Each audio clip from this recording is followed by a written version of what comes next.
میں عرض کرتا ہوں اکثر اپنے خطابات میں کہ حضور ختمی مرتبہ جناب محمد الرسول اللہ صلی اللہ تعالی علیہ وسلم نے مدینہ شریف میں جو لنگر قائم کیا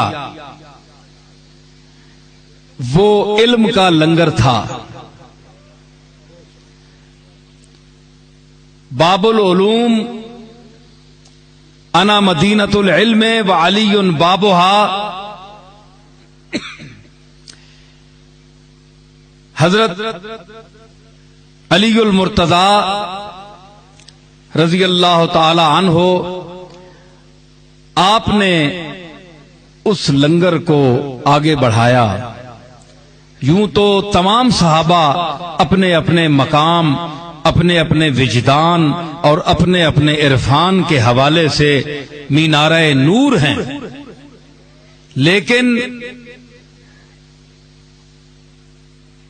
علوم نبویہ کے عظیم دروازے علی المرتضی آپ نے اس وراثت کو سنبھالا.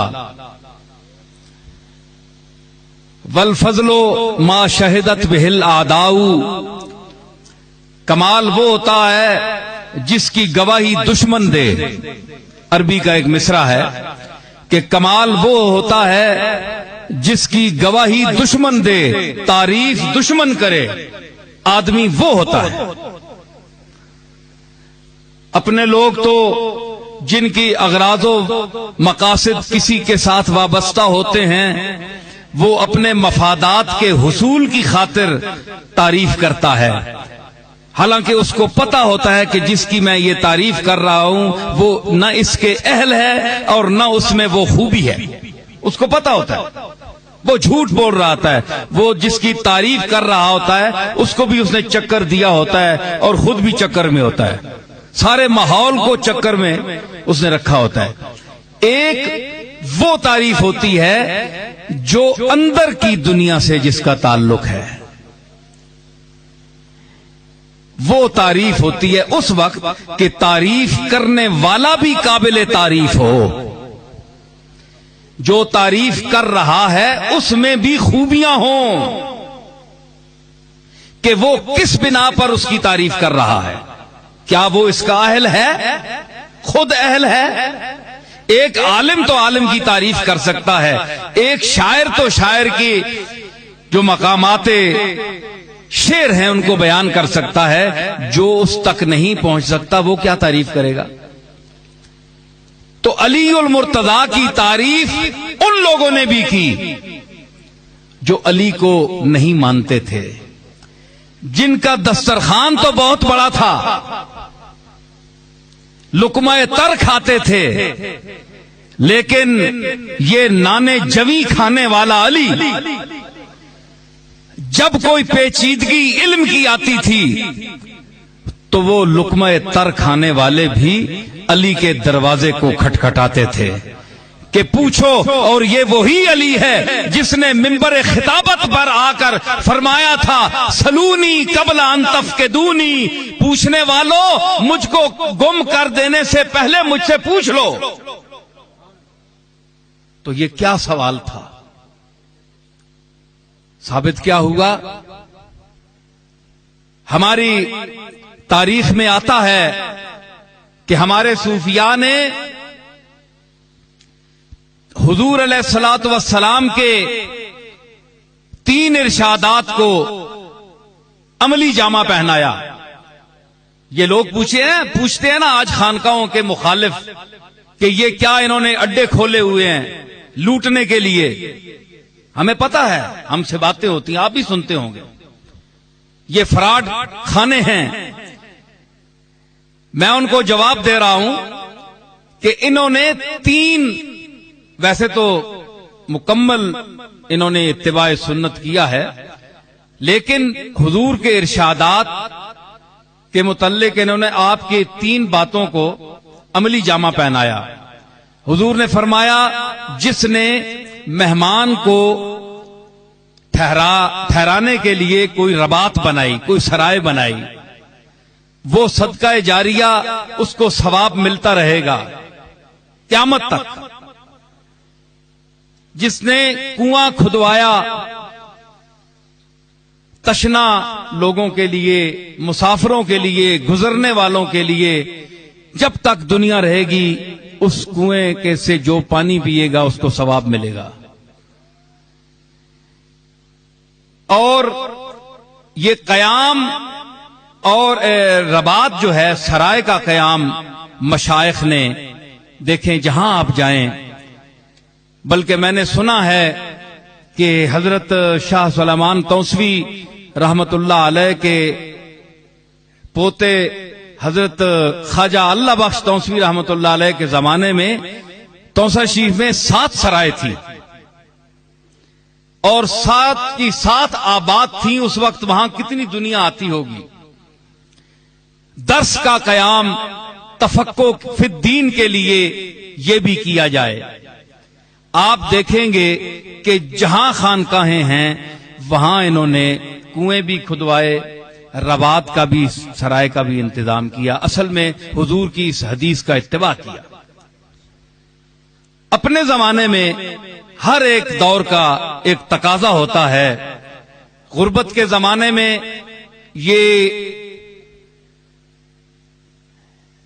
آستانوں سے جاری ہونے والے لنگر بصورت طعام و قیام، اس کا بھی ایک دور تھا۔ لوگ مسکین تھے، غریب تھے۔ چنانچہ ہمارے سلسلہ چشتیہ کے سب سے بڑی درگاہ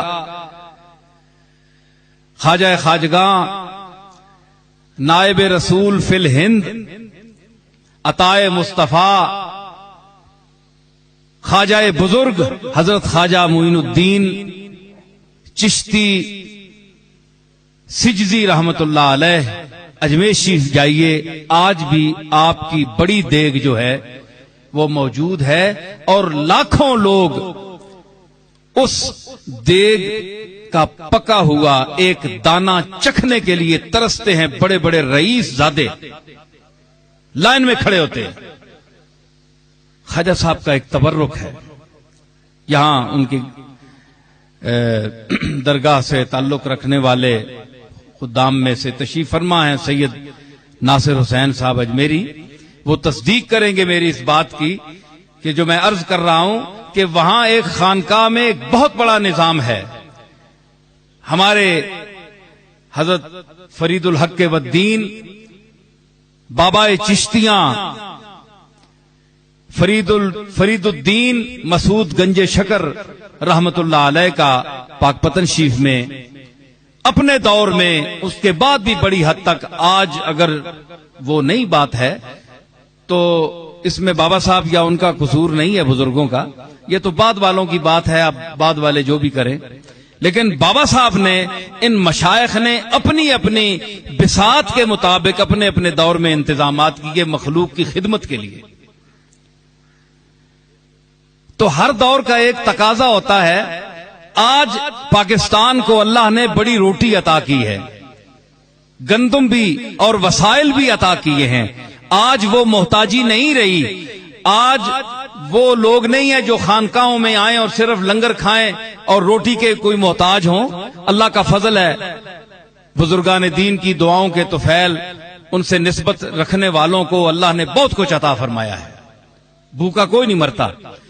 آج میں سمجھتا ہوں کہ ان درگاہوں کا جو سب سے بڑا جو ان کے سر پر ذمہ داری ہے وہ کیا ہے؟ ذہنی رزق عطا کریں لوگوں کو۔ یہ شکم کا، پیٹ کا رزق تو مل ہی جاتا ہے، جانور بھی کھا لیتا ہے، بھوکا تو کوئی نہیں سوتا۔ اللہ نے جس کو پیدا کیا ہے اس کو رزق دے گا۔ تو میرا خیال ہے کہ لنگر جو ہے یہ طعام و قیام کے لنگر سے زیادہ اس لنگر کا مقام ہے جو کملی والے نے اصحاب صفہ میں تقسیم کیا تھا۔ آپ بتائیں مجھے، اصحاب صفہ کون سا لنگر کھاتے تھے وہاں؟ آپ صہیب سے پوچھئے، بلال سے پوچھئے، عمار یاسر سے پوچھئے، ابو ہریرہ سے پوچھئے، پتھر پیٹ پر باندھ کر 7 دن بھوکے حدیثیں پڑھیں، سیاہ ستہ کا مطالعہ کریں، تو آپ کو پتہ چلے گا کہ وہ کھانے کے لیے دربار مصطفیٰ میں نہیں آئے تھے، پیٹ بھرنے کے لیے صحابہ نہیں آئے تھے، صہیب روم سے پیٹ بھرنے کے لیے نہیں آیا تھا، چہرہ مصطفیٰ کی زیارت کے لیے آیا تھا۔ وہ بار بیٹھے ہوتے تھے اصحاب صفہ، اور آپ نے پڑھا ہے، علماء تشریف فرما ہیں کہ ذرا دیر ہو جاتی تو حضرت ابو ہریرہ اٹھ کر جاتے، دروازہ کھٹکھٹاتے تو حضور فرماتے کون ہے؟ عرض کرتے ابو ہریرہ ہوں۔ فرمایا کیوں؟ زرنی یا رسول اللہ، زیارت کرائیے۔ حضور نے فرمایا ابھی تو میں بیٹھ کر آیا ہوں تم میں۔ فرمایا نہیں، دل کو سکون نہیں ملتا، آپ تشریف لائیے۔ میرے جد امجد حضرت پیر میر علی شاہ صاحب نے صحابہ کے اسی اضطراب کے منظر کو اس شعر میں پیش کیا کہ حجرے تھی مسجد آؤ ڈھولن۔ اے میرے محبوب، آپ حجرے سے باہر تشریف لائیں، مسجد میں تشریف لائیں۔ نوری جھات دے کارن سارے سکن، آپ کی اس نورانی جھلک جو ہے اس کو دیکھنے کے لیے سب جو ہیں وہ پریشان ہیں، بیتاب ہیں، منتظر ہیں، چشم برا ہیں۔ سب کون ہیں؟ نوری جھات دے کارن سارے سکن، دو جگ اکھیاں راہ دا فرش کرن۔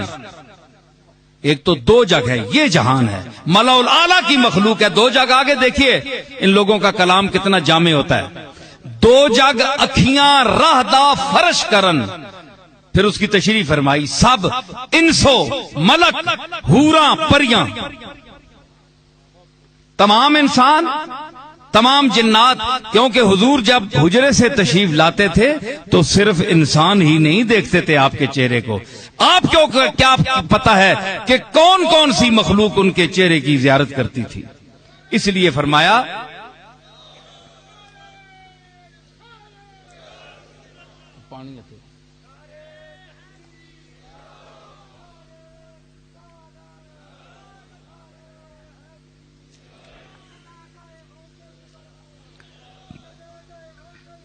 تو سب لوگ کس لیے وہاں حاضر ہوتے تھے؟